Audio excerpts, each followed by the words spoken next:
happened? The bus crashed. We're okay though, just shaken up. I don't remember being in any crash.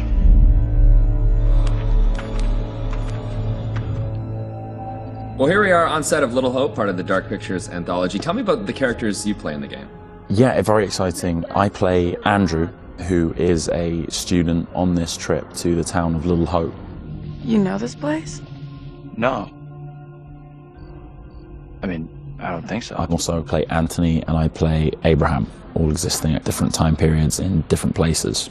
Is it tough to balance it all and to kind of jump back between these characters as you go through it? A little bit. I've had a lot of help along the way, and we've been able to, for the most part, separate the three different guys. We have an amazing accent coach on set at all times, so she keeps me in check and puts me on the right part of the map when I stray too far. Only the devil could create a demon who so resembles me. We do look alike, which I agree is pretty damn weird. How tough is it for you to separate that and balance it all? Yeah, it's interesting. Andrew, being the character that I embody for most of the time, was a little bit easier for me. I related to him naturally. He's this socially awkward, depressed student, and I certainly as a student was pretty socially awkward and repressed, so I could relate to him a great deal. You seem uncomfortable around kids your own age. This trip is actually my first time away from home. Oh, you picked a real beauty. Yeah, well, if I ever make it back, I'll sure have something to talk about. The other character, Anthony, is slightly more immature, comes from a big family. I can also relate to that. And dealing with the family dynamic and playing that sibling friction was also something that I think a lot of people can relate to. And that was fun, another sort of element of the challenge, which I really enjoyed. And then there's Abraham, is the third character that I'm responsible for. We have to stop this. The only madness is right here in this court. And the nice thing that exists in all three of them is this motivation to do good, to do right. And I think all three characters I really had admiration for. They seem to be like morally adept, and it's important to respect, I think, the characters that you play, or at least identify something within them that you respect. And I respected all three of the guys that I played. I know what must be done here.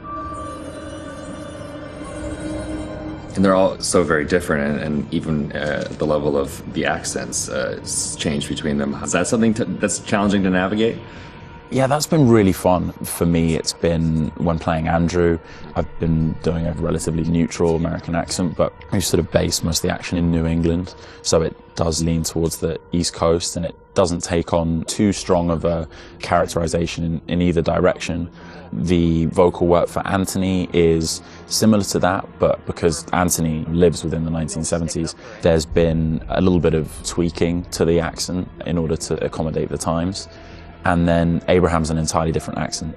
It's been a bit of guesswork as far as constructing that accent, because there's no recordings of what people sounded like at that time.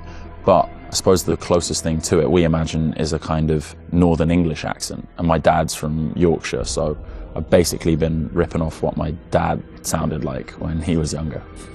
She talked in this really weird accent. Was that even American? And also with the process itself is a huge, like a learning curve, like you say, with the performance capture. What's the process been like for you? Have you been able to adapt? Do you feel at home now wearing the helmet? And yeah, it's funny. I mean, it presents a whole host of challenges.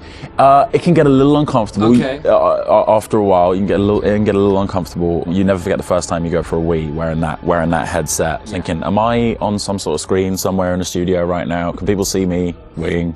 But you soon get used to the headset and the pack that you're wearing. And I think the best thing you can do is try and remove that from the equation entirely and just make it about looking at the person opposite you. Some of the more physical stuff is challenging, because if you do want to move around and you do want to add a physical performance to whatever facial, emotional things that are being captured, you have to be careful that the sound isn't being compromised because of your movements. But you know, in lots of ways it's been quite freeing too. We move at a great pace. There's little repetition over the same thing. There's lots of variation, but little repetition really. And we have an opportunity to move freely about the space pretty much. We're not confined to marks, and we don't have to relight every single moment. It's go, go, go. It's been 100 miles per hour, and I've loved the intensity of it. It's been great. But we're looking for our bus driver. What? Have you seen him? Yeah, that's funny. What's up with the fog outside? It's pretty weird. Sure is a thick one tonight. Actually, it's so thick it's stopping us from leaving. Yeah, I know that feeling. You're, trapped here too, then? And cut. It's a whole different pace, I feel, than what you normally when you're setting up a scene and you shoot front to back, and then now it's kind of like you're just jumping in and you're just like stop, start, stop, start. It must be kind of refreshing in a way. 100%, yeah. You can start in the morning and by lunch you've died and come back to life 4 or 5 times, whereas on a film set you would have had to shoot for several weeks to get that material. So you do blast through a ton of content. Run! Get the hell out of there!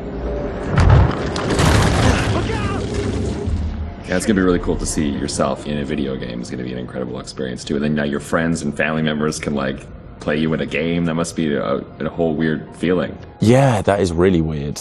It's strange enough seeing my face on screen in anything, but you're really mad and exciting, I guess, to think about being in a video game. I guess that's like a little kid's dream in lots of ways, so I feel very lucky. It's incredible. And your friends are gonna call you, but like, I killed you. Yeah, I killed you 3 times. They're like, good to speak to you too, bud. Yeah, thanks for the call. Would you confront your fears or would you run away? I want to say confront my fears. After this experience, I would confront my fears. Maybe previously I would have run away.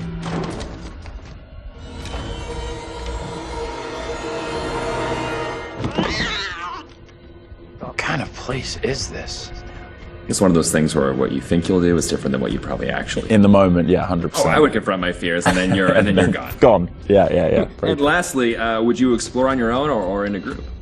In a group, I'd have to. One of the best things about this experience has just been the camaraderie that's developed amongst the cast, and over a short period of time shooting at this intensity, it's bonded us together really quickly, and I've loved being part of the team. A group of us in one room on this crazy journey together, so it's all about exploring as a team. I'm just gonna say it. This is exactly what goes down in horror movies. Well, plus than anything in the horror genre, we know what happens when you go off on your own, right? 100%. Don't do it. They still do it. And they still do it. Let's go check out that room over there. No, don't go check out that room. Nope. Don't go check out. Or bring someone with you. Oh, yeah, exactly. Yeah. There you go. All right, Will. Tanner, thanks a lot. Appreciate that. Thank you. Cheers.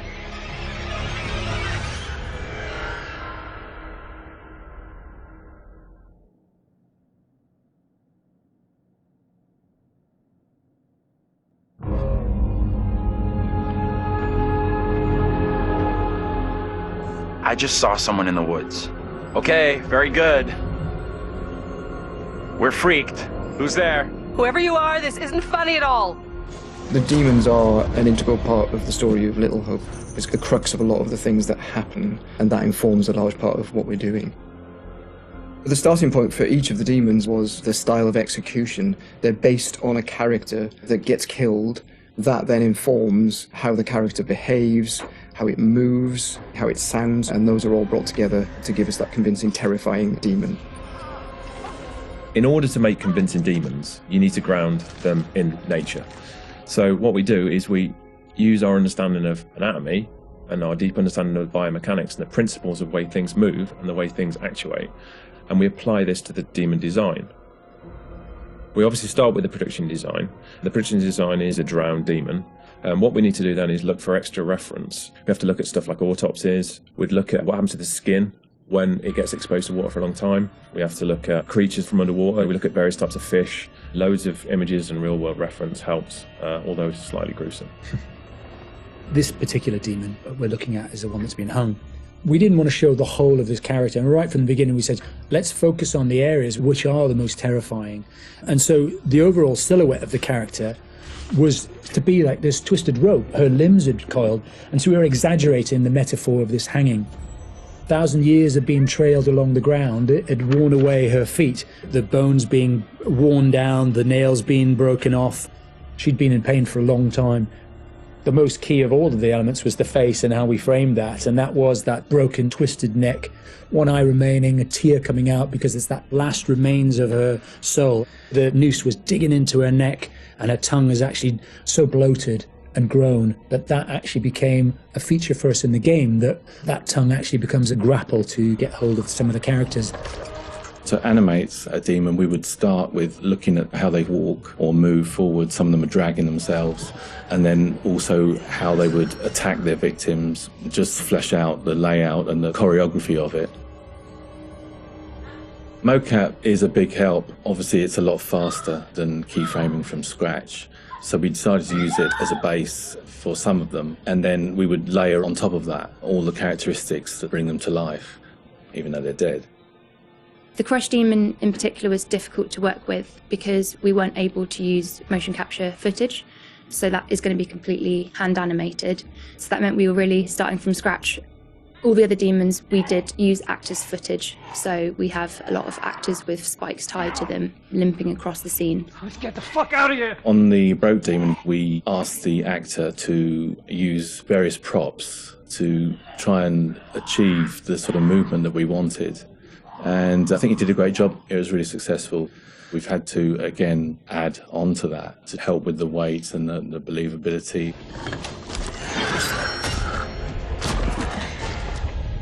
We take our initial cues for the sound of the demons from the visuals, and they look fantastic. But then we have to take the sound of the demons beyond the visuals to give them a really strong otherworldly presence.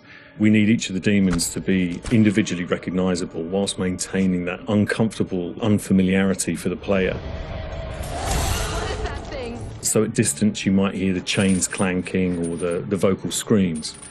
But when you get close up to the demons, you hear lots of detail, the cracking of skin, the creak of the chains, the breaths or the sound of the icky vomit.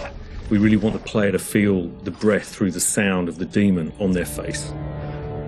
Angela, no! When we're thinking about the camera work for the demons, one thing that was really at the forefront of my mind was trying not to show too much, trying not to lose all restraint, and I think that's a really easy trap to fall into with CG in general, and especially with games that you've got all these monsters that you've built and you've spent a lot of time working on, and it's really easy just to go straight to putting everything on screen. But thinking back to some classic horrors, classic monster movies, a lot of times there the directors had to use a lot of restraint and just show little bits and pieces because they didn't have that kind of budget or that kind of effect to really make it convincing. And there's something about that I really like, that I wanted to bring back to Little Hope. So when I was directing the camera team, I've asked them to show little bits, little glimpses, a clawed hand here, a shadow on the wall there, the chains rattling, whatever the key characteristics were of that demon. The interesting thing with that is that I think sometimes your imagination as a viewer fills in the blanks in a far more terrifying way than we really could. So we tried to build up that suspense, working up to this big reveal where you finally see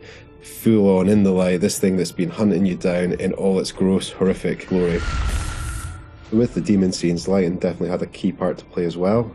It had to work complementary to what we wanted to do with the cameras, but also there's some very specific things you can do with lighting that really lent itself to this task. So one of the big ones was the use of silhouettes. The demons have really interesting form and really interesting shapes. They're very unusual, you know, these humanoid creatures all distorted, and we wanted to use that without revealing too much. So quite often we tried to use backlighting, or the fog that's present all through Little Hope is a really useful tool for silhouettes, as you can have this nice separation with a brighter background and then have the creature dark in the foreground.